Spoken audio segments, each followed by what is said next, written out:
My name is Sarah Ashdown, and I will be reading an excerpt from my short story, When the Fire Dies.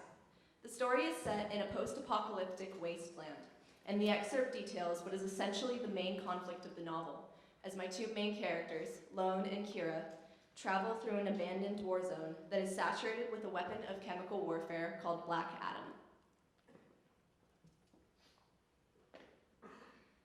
Kira stared as they traversed the yellow section, crawling under thickets of barbed wire, dodging around abandoned military encampments, and skirting and, in a few cases, leaping across trenches. Kira stared, unwilling to acknowledge what her eyes were telling her. Lone was right. It was a war zone, or rather, had been. Don't look down, Lone warned his charge, the first time she was preparing to jump across one such trench. Needless to say, Kira did just that, and she didn't like what she saw. Soldiers, the desiccated corpses of soldiers upon soldiers. It looked like someone had made a mass grave and forgot to fill it in. Kira felt weak. She was barely aware of Lone's firm but gentle grip around her as he muttered through his mask's filter.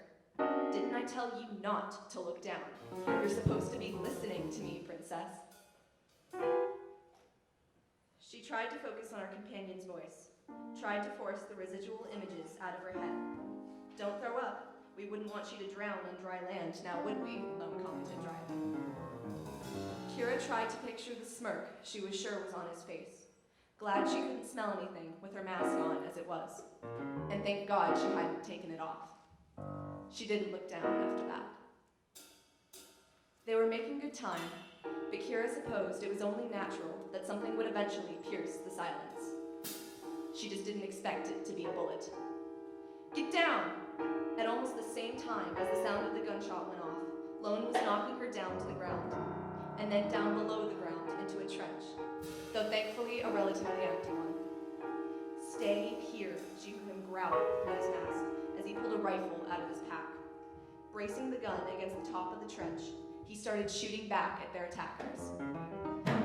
There was a brief period of time where everything was a haze of confusion in her mind. She barely registered the bangs of chaos around her, couldn't feel the awkward way she was lying on the ground of the trench, unmoving from where Lone had pushed her.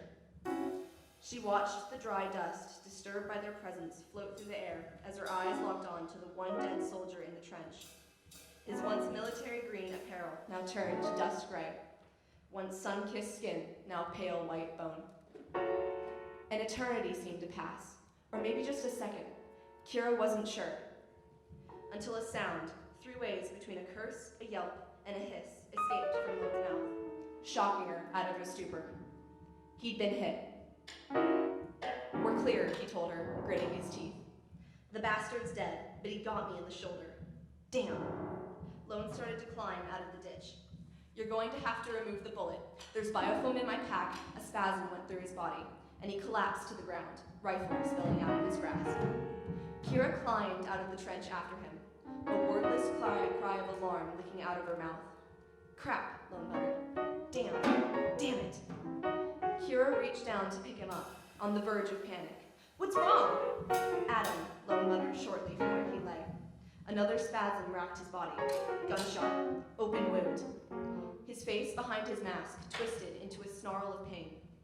Gently, Kira lifted him into a supported position, his unhurt arms over his shoulder. Get us out of here, he requested softly, body trembling in pain. But I don't know where to go, Kira finished to herself, feeling a rising sense of helplessness. West. Lone nodded his head in the direction of the sun hanging low in the sky. Sets in the west. Oh.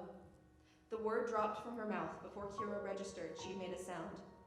Taking a deep breath, she started forward, praying there wouldn't be any trenches they couldn't go around.